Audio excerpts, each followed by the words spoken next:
So, how are you? It's not starting. We're not starting with that. I'm doing well. How are you? I'm good. So I'm going to try and see what it's like to just include you in the intro. If that's sure. Cool. Okay. Whatever. This is your show. Yeah. I'm the boss. I'm the boss here. Yeah, totally. Okay, great. And then, so I'll do that. I'll introduce you, and then you can jump in at any time. We could have recorded all. I mean, this is recording. This could be it. This could be the raw. Everyone could experience. Right. Just like the very organic flow. Like, this is what it's really like. Right. Behind the scenes. Yeah. Like no bloopers, all authentic. Yeah. And then we'll just like talk, and we'll get the part of the story that makes the most sense for you to tell, and what Donor Conceived Council is doing, and what you're doing, and what your goals are. And sounds great. Okay. Awesome. Great. This is it's really embarrassing to do this in front of people. I don't know why. You know, when like I won't watch. You know how it's like parallel parking. Hi. Welcome to Everything's Relative with Eve Sturgis. I'm Eve Sturgis, and this is a podcast where we explore all the ways that DNA testing is turning the worlds of people upside down. It so often happens with mail-in DNA kits, but that's not the only way that people can find out they aren't who they thought they were. Sometimes it's phone calls, sometimes it's old papers, sometimes the dots get connected in all sorts of ways, and people find out that one or both of their parents are not their biological parents. It can be very complicated, very confusing, and no matter what, it's always complex. So I made a podcast about it. I'm here today with Tiffany Gardner of U.S. Donor Conceived Council. Hi. Thanks. Tiffany has been a real trooper while I tried this new format out of doing my intro and including the guest in the same. I just made a joke that I was going to play all the raw audio of me trying all these different intros and us talking and figuring out who's who. But now I really might. I'm like, bonus content. Maybe it'll just be for my Patreon members. And because if that's not a reason to get you over to my Patreon, I don't know what is. But hey, let me talk to you about something else really quick first. Did you know that I consider myself a casual vegetarian? Yeah, when I'm not making this podcast, I'm also not eating meat. Whether you're a vegetarian or not, you may have discovered non-dairy creamers, and I love oat milk. So I'm going to tell you real quick about Willa's Kitchen. Willa's was founded by two sisters who were tired of plant-based milks that were mostly made of artificial, highly processed ingredients and loads of sugar, rather than actual plants. Plus, their grandmother Willa's recipe used real organic ingredients to create a deliciously smooth oat milk, and they thought, why not bring hers to the world instead? As they started on their entrepreneurial journey, they kept learning more and more about the way plant-based milks are normally made.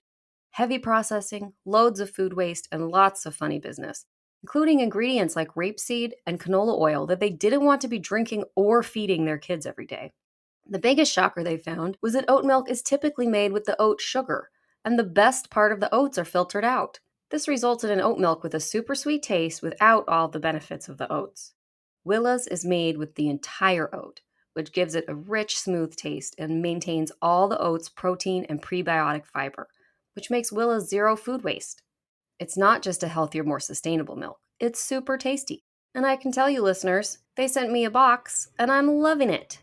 Willa's has been highlighted in Bon Appetit not once, but 3 times. Find Willa's oat milk at willaskitchen.com. That's WILLASKITCHEN.com or on Amazon. If you use the promo code Everything's Relative, you get 20% off, and you'll be supporting this podcast. That's promo code Everything's Relative to get 20% off. Okay, thanks. Back to the show. So Tiffany, hi. We had to reschedule a couple times, I think because of baseball. Yep. Little League has taken over my life and my whole family's life. So that's fun. We're also a Little League family. Oh, very good. How old is your Little League player? I have 3 Little League players. Oh my God. Okay. Yeah. Luckily 2 of them are on the same team this year. We've got an 8-year-old, a 7-year-old, and a 5-year-old. Oh, So is 5, So is he doing T-ball? it is not It's T-ball. a It farm actually pitch? is coach pitch. And then if you don't hit it from the coach, they do bring out the tee. Yep. Yep. Okay. So we kind of have that too. We're in like, it's considered the farm league, and it means that there's kid pitch, but Ooh. only for 4 pitches. And if they don't hit at 4 pitches, then the coach comes out. Okay. And Yeah, the keeps it fair. the tee is also an option. But, you know what? It's all about having fun at this age. So that works. That's amazing that you have 3 little league players, because just with our one, just with Dallas, we are like spread thin and real tired. And yes, there's a lot of laundry all over the house, and we've been eating out more than I want to admit. Yeah. Oh my gosh. Just when you think you're like better than fast food, your kid is in little league, and you just need people fed. Like, and it is a battle. Yeah, totally. So anyway, that was a digression. All to say that now you're here with me. I reached out to all sorts of people this winter about podcasting with me, and I did it so fast, and I was so excited by your response. I'm not sure that I even totally know. I mean, I know what I don't know, but I don't know anything about you. But it does say in your Instagram bio, wife, mother of 3, all little league players. It doesn't say that. I've added that. Attorney, writer, VP of communications for U.S. Donor Conceived Council. So tell me all about it. What is there, a personal story that bleeds into your work with the Donor Conceived Council? There usually is. Indeed. Yeah. So tell me all about how you are and who you are and what you do, and why are you here? What are you doing here? Well, to begin with, U.S. Donor Conceived Council is the first nonprofit in the United States devoted to advocating on behalf of the interests of donor conceived people. And we just formed in January of 2022. So we are brand spanking new. Wow. And yes, we are an all volunteer group. And on our executive board, all of us were conceived with anonymous donations. So we've got 5 sperm donor conceived board members and 1 egg donor conceived board member. So we kind of run the gamut of experiences. We've got late discovery, we've got single mothers by choice, we've got people who've known their entire lives. And I am one of our late discovery members on the board. So I found out 4 years ago, just a little over 4 years ago, that I was conceived with anonymous sperm. And here we are today. It's become a very large part of my life. Yes. And did you find out because you took a recreational DNA test, or because somebody spilled the beans, or what? How did you find out?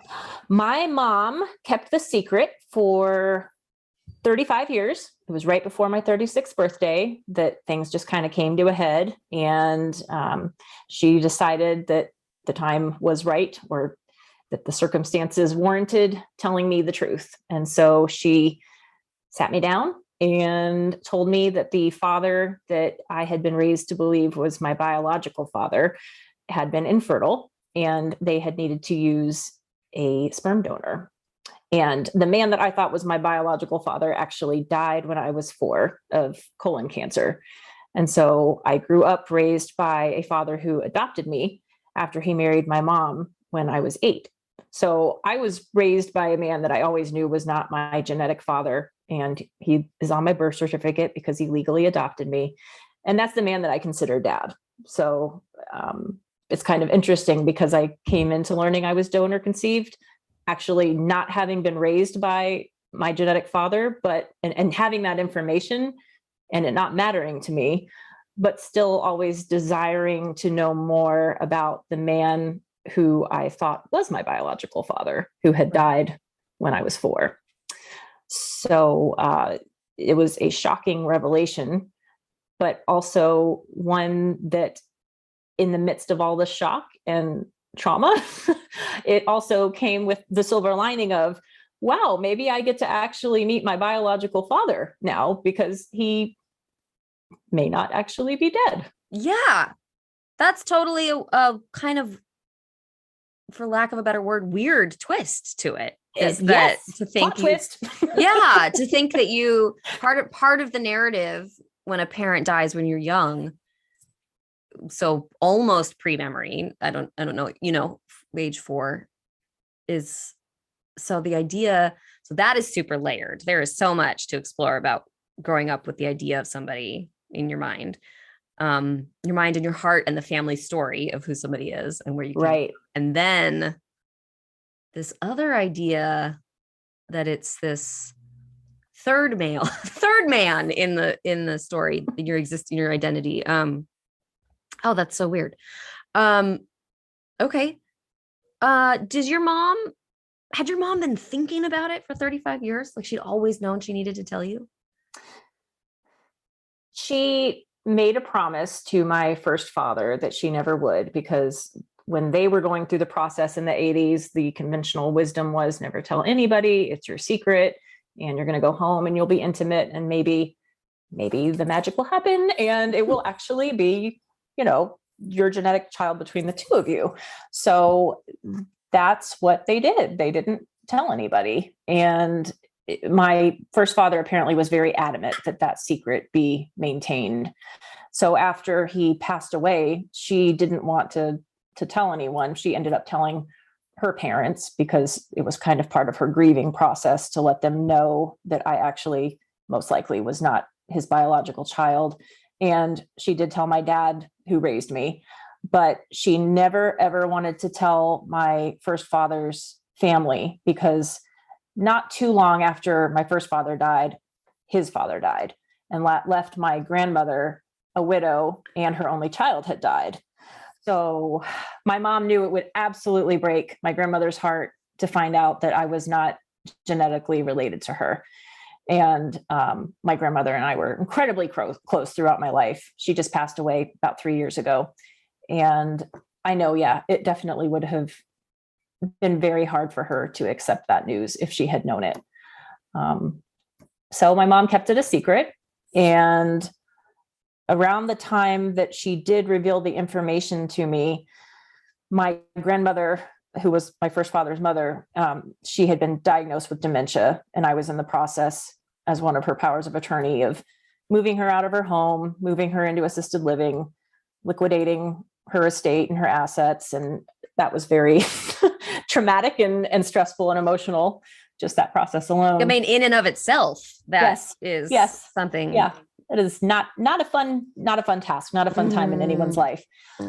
So I was going through that, and it was around that time my mom decided that I needed to know the truth.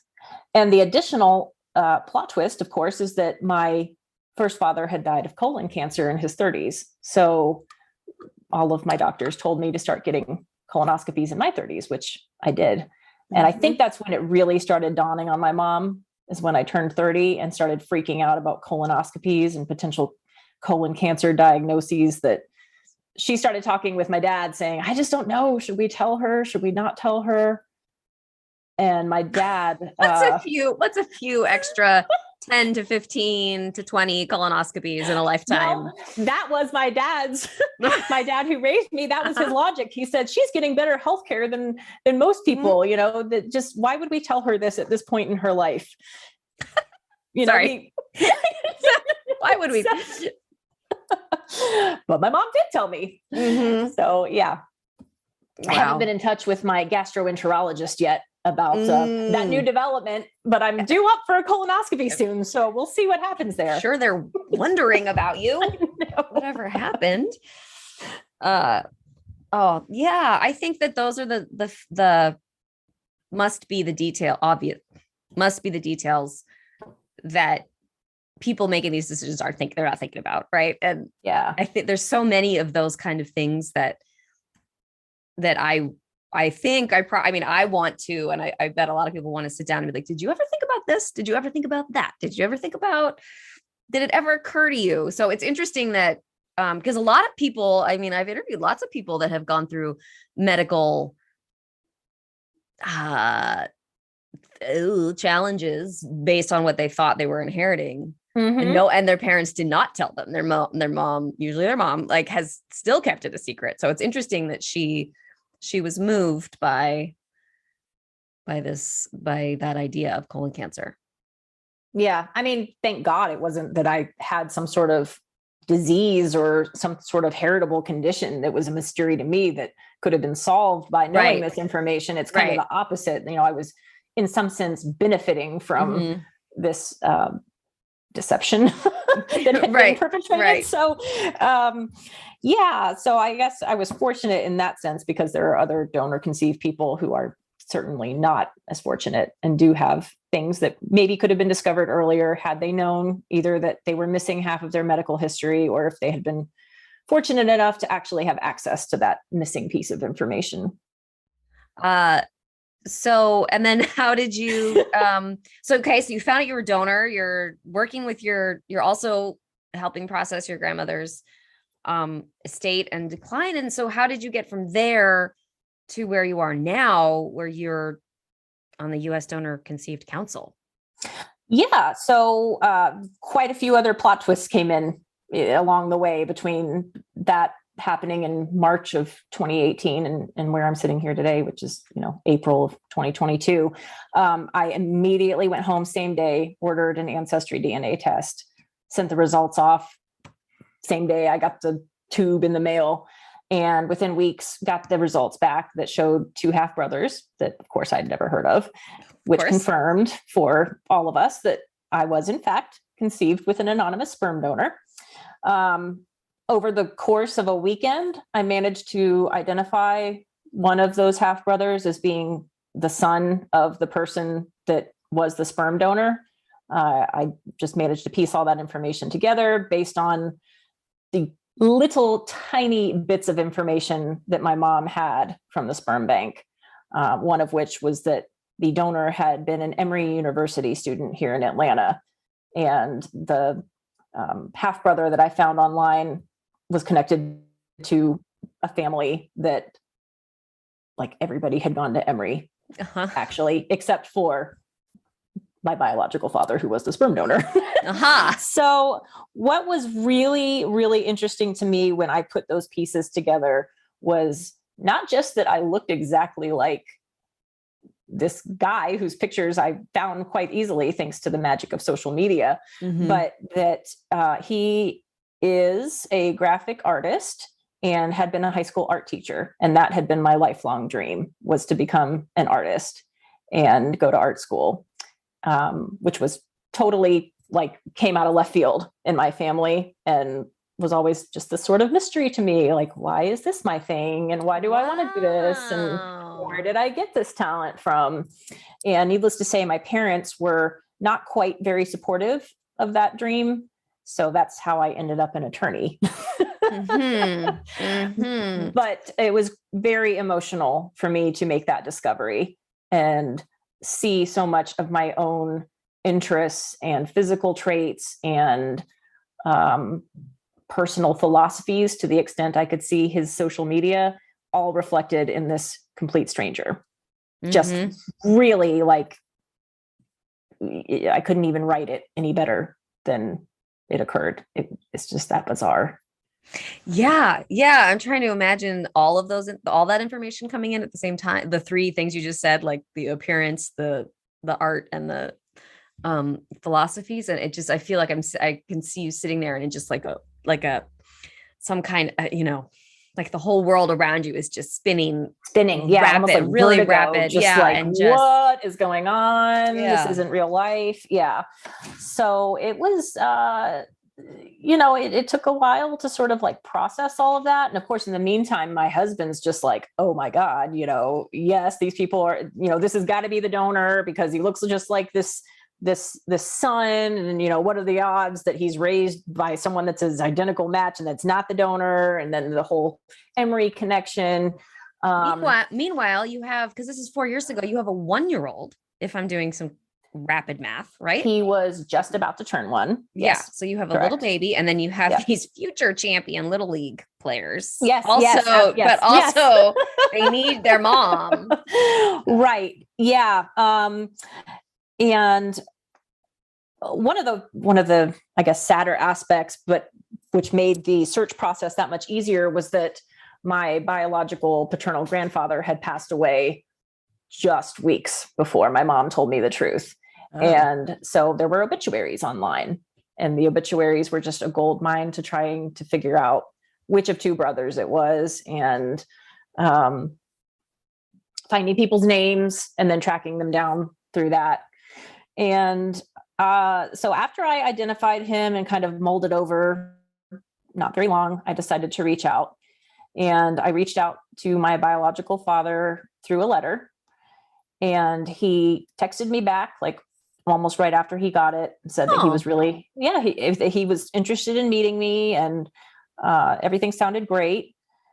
And when I found him online, it seemed like if there was an ideal family structure to accept a offspring born from an anonymous sperm donation, that it would have been this family, because my dad and his wife, my biological father and his wife. It's hard. I'm tracking, but I know it's so hard.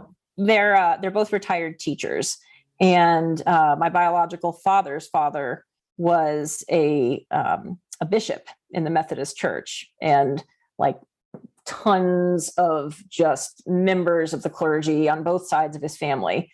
So my thinking was like retired teachers, heavily involved in the church. These are going to be really welcoming, generous, and kind people. Like I've probably hit the jackpot in terms of finding the donor and having a good outcome. That's one way one would think of that. That's how I thought about it. Wow. I really admire not knowing how the story is going to go. I really don't. I really admire your perspective. Yeah. Like they might be like how Jesus wants us to be. Yes. Mm-hmm. Yeah, okay. It might be. Yes. So that's what you're thinking. Great.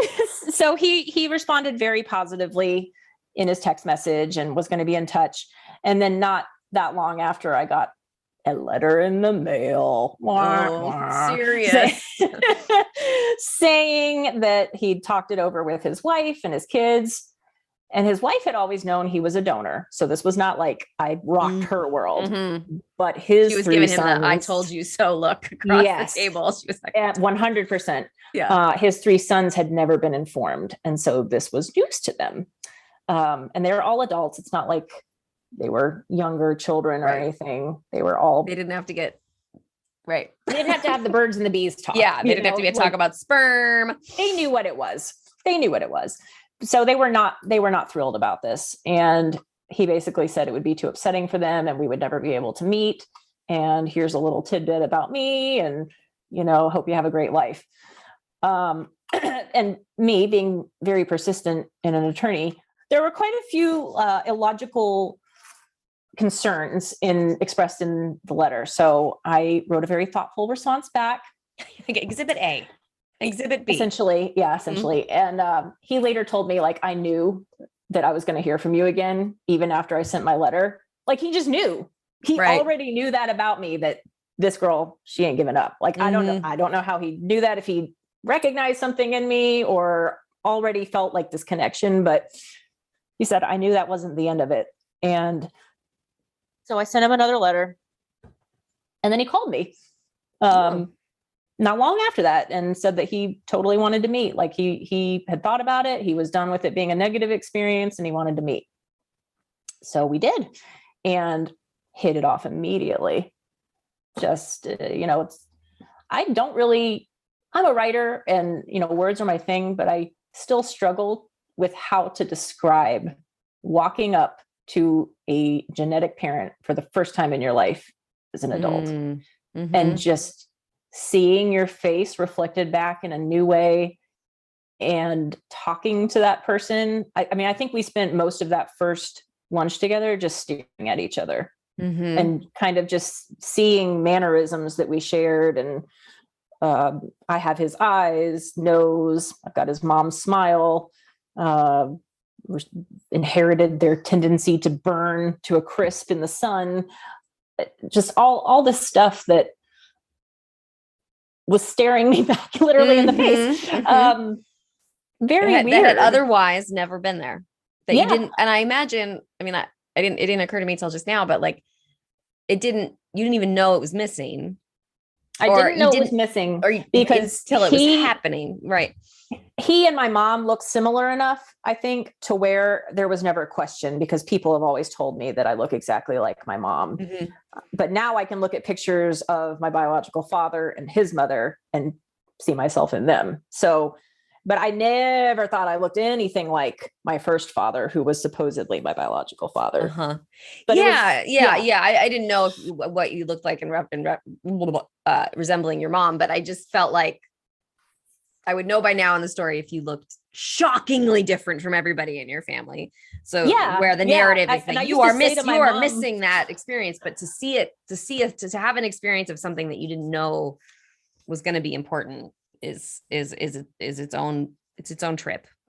Well, I would joke with my mom, isn't it funny how I look more like John, my dad who raised me, than Ken, my first father? And for me, it was funny. Like, John's got the dark hair. John's got the hazel eyes like me. John's got a nose similar to mine. I'm sure my mom was thinking like, oh shit, no, it's not funny. Right. Don't ask me more questions.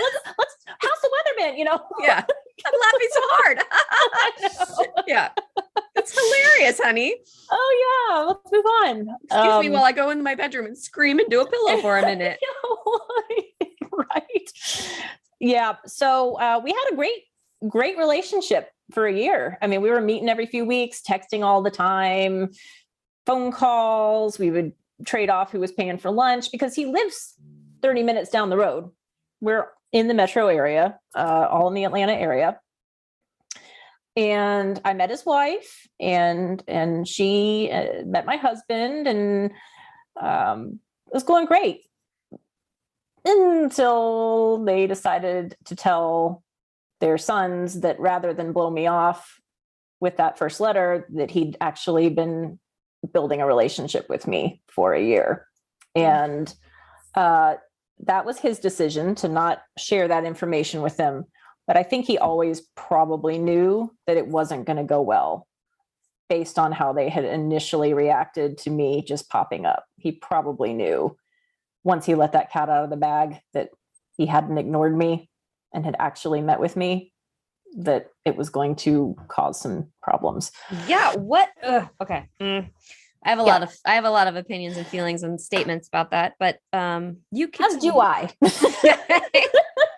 So they revealed that information, and his oldest son actually had been amenable to meeting with me, and I did have one lunch with him, and we got along, great. It was fine. It was less comfortable than when I met, biological father, but it was still fine. We still had a very long lunch and nice conversation and things in common.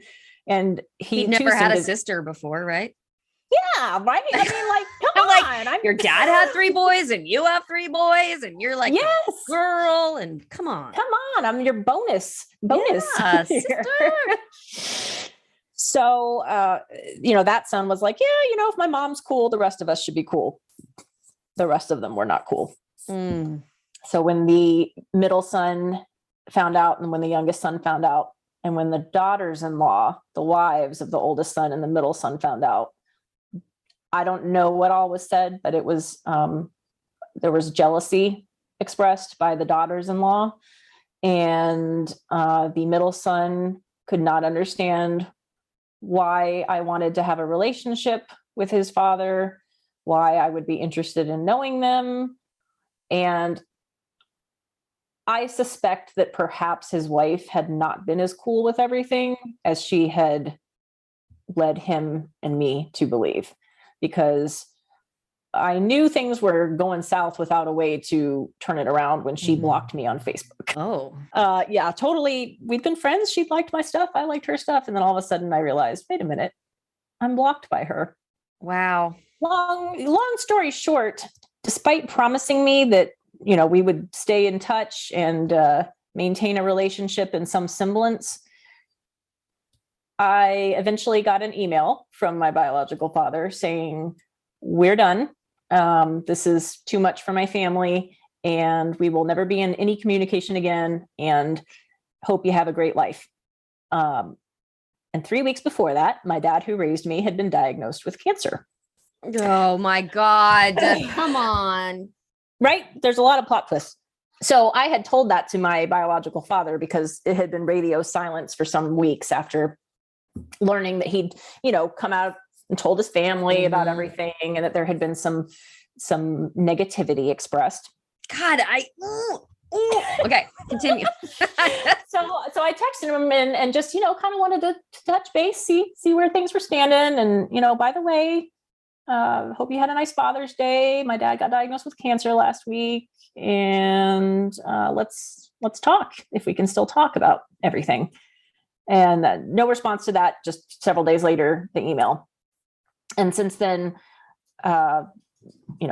blocked by him on Facebook, LinkedIn, Instagram.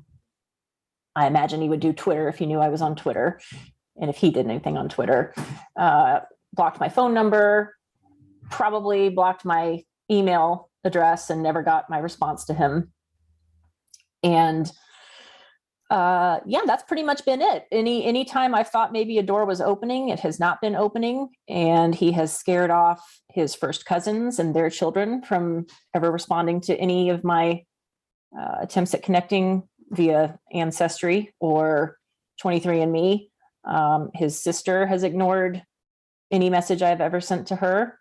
I've never tried reaching out to his brother, but I'm pretty sure I know that would be pointless. There's still a chance. Okay. It got to a point where I was just really, really tired of having doors slammed in my face. So absolutely. I don't make the first introduction anymore. I have had some distant cousins that have been absolutely incredible and have welcomed me with open arms and shared family stories and information. And that has really been a blessing, but it's very awkward because, like I said, we all live in the metro Atlanta area and we have friends in common.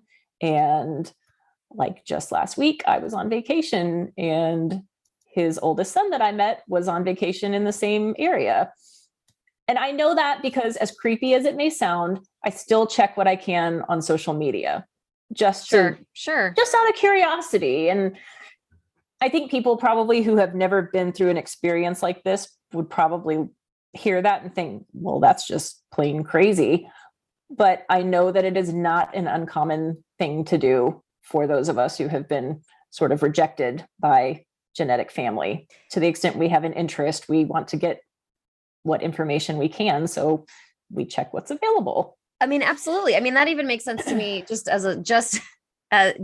from my experience, not related to NPE life at all, but just as a therapist, the amount of clients that want to talk to me about wanting to check a boyfriend or a girlfriend that's broken up with them, or somebody in high school that like hurt you really bad. Yes. And for some reason you're just like, I wonder what they're doing now. And then the next thing you know, you're like, 4 hours deep into their life, on Instagram. I don't question it at all. I would be surprised if anybody really didn't understand that, for that reason. Yeah. I mean, I try, it's not healthy for me to do it. And so I don't do it as much as I used to, but I was curious while we were on vacation if they were there too, because I knew that they had a vacation home there. And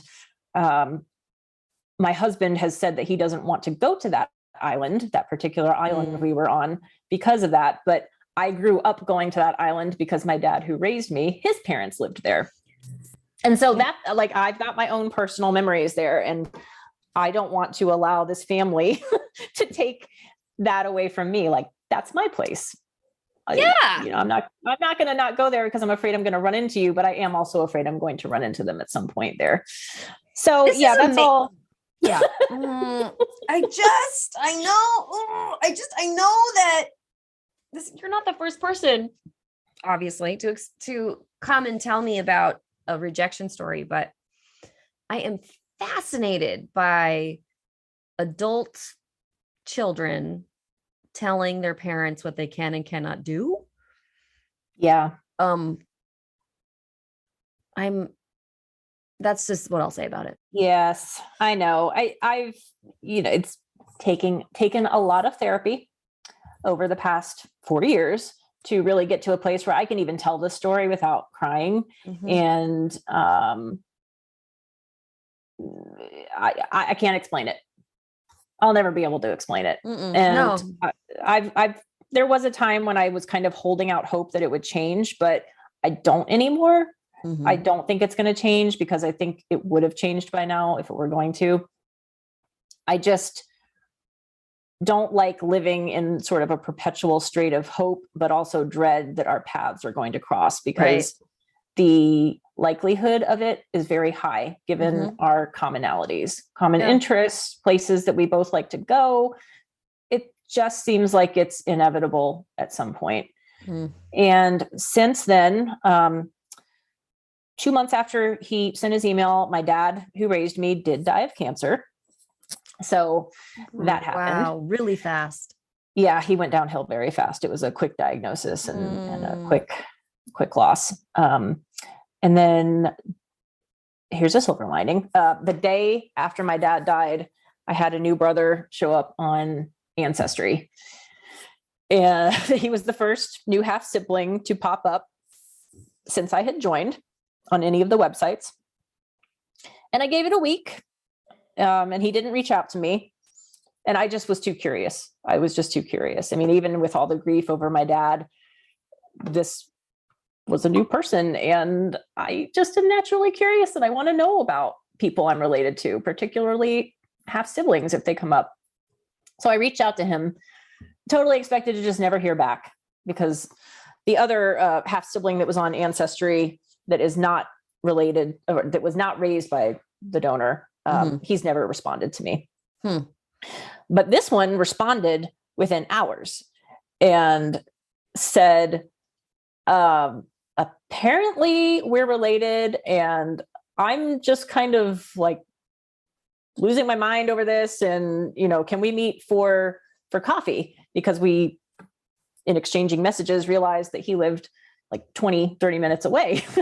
Everyone stayed in Atlanta. Everyone stayed in Atlanta. Yeah. From gamete to now. Yes. Yeah. We're all in Atlanta. And so we met up, and since then have become super close. I actually, just before this interview, got back from a nice long lunch with him. Oh, that's so great. Yes. So now, did he know he was donor conceived before? Nope. He sure didn't. Nope. Yeah. He was in his car with his mom on the way to breakfast when he got my message. And he said, "Mom, what's up with us having other family members here in Atlanta? I thought we were the only ones." And he said she was basically like, "Well, crap. Mom, what's up with this lady? And what's up with Ancestry saying she's my half sister? What's going on, Mom?" So Mom had to tell him the truth at that point. And his mom's great.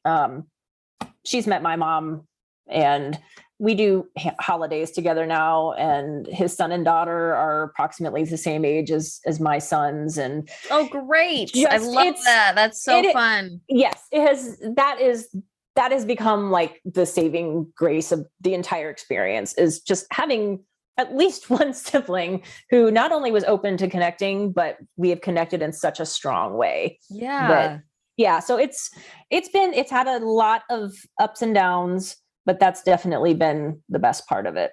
And so far he's the only sibling who has had any interest in in connecting. We've got another brother that showed up right when COVID hit, that I talked to on the phone one time, and we exchanged a couple texts, but he's just not interested in pursuing anything. He might just have enough going on in his own life right now. Yeah. But I do the thing where every couple days I'm checking Ancestry and 23andMe, just waiting for the next one to show up, because it's been 2 years now and I feel like we're due. Yeah. Right about now. Yeah. So that's what led me to USDCC.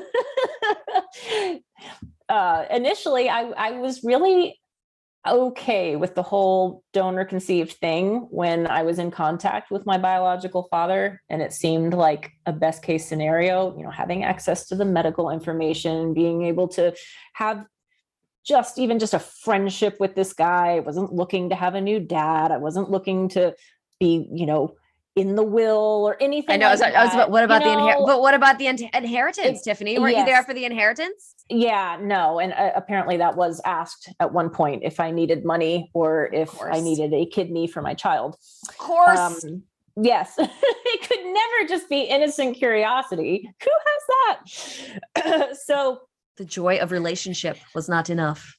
No, the joy of connecting and just meeting a new person and expanding your world was not enough. But after all that went downhill, and particularly just, experiencing a massive amount of grief, my first father's mom, who I had to move out of her home and take care of with dementia, she died a couple months after my dad died. So it was a lot of loss and a lot of grief, like compounded over a small amount of time. And after she died, I felt like I was finally able to be free and tell my story, because the one person who could have most been hurt by the truth was no longer with us.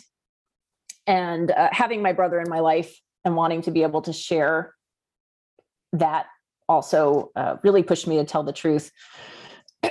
So I came out and told everybody the situation, and really got involved on social media, just sort of telling my story through Instagram and opening up a Facebook page dedicated to it, and Twitter.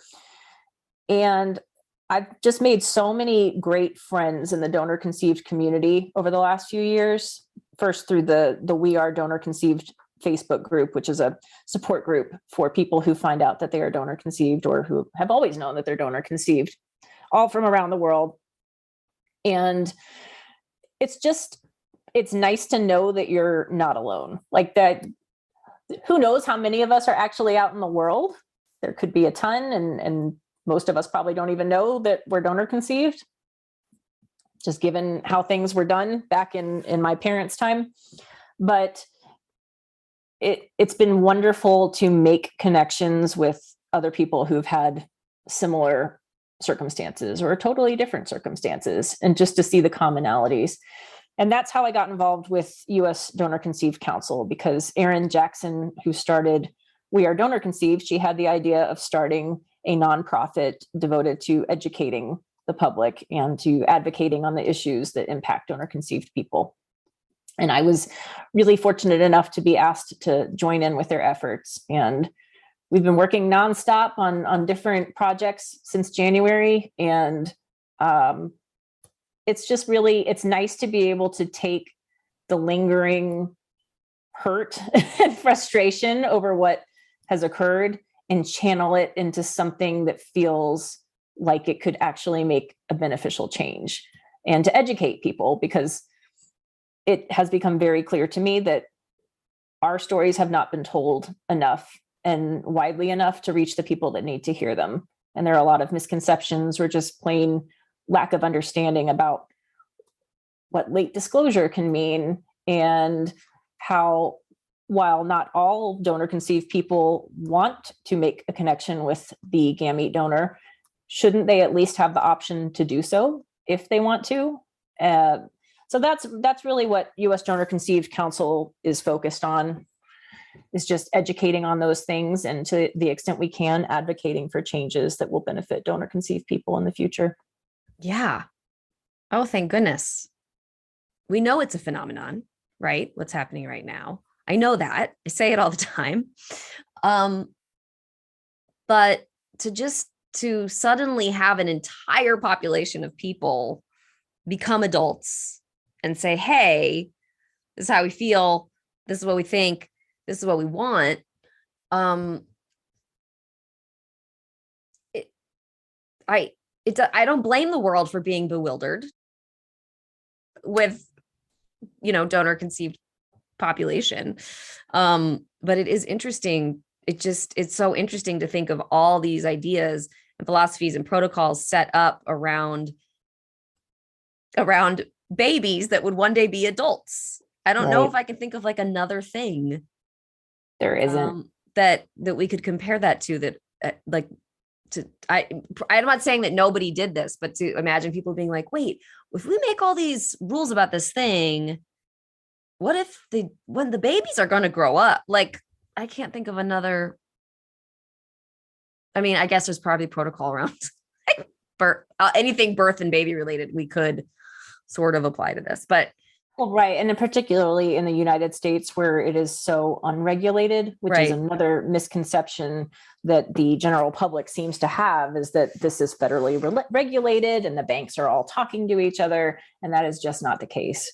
The only regulation is from the FDA and the CDC, and there's nothing regulating the number of times a donor can donate, how many families can be born,